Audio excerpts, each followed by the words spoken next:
In this module, we will be using the textbook extensively. I will be using the 5th edition of the book, but I see a 6th also available online. There's also an older solutions manual.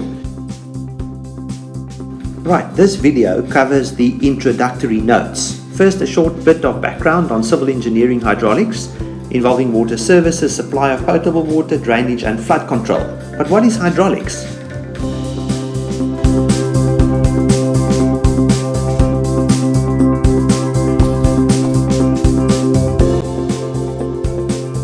Right, a fluid is inelastic in shear.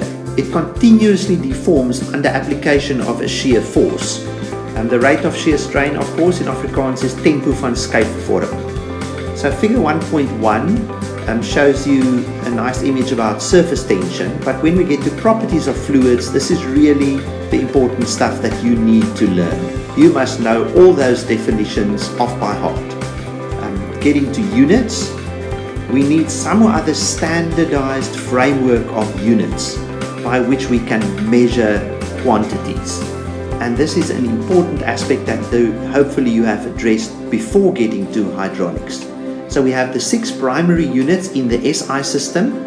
Of these 6 primary units, we use only 4 in this module: length in meters, mass in kilogram, time in seconds, and temperature in Kelvin. And then we have derived units. So we have the principal ones that form the basis of the derived units. Just a quick side note on notation in this textbook. You may be used to L over T, but the textbook uses the notation LT minus 1, which of course is exactly the same thing. Looking at the derived units, we are dealing with velocity, acceleration, force, energy, power, and then various properties of fluids, including of course density, which is a very basic one, and then specific weight, relative density and viscosity that we'll deal with more in chapter 3, and finally also just touch on surface tension.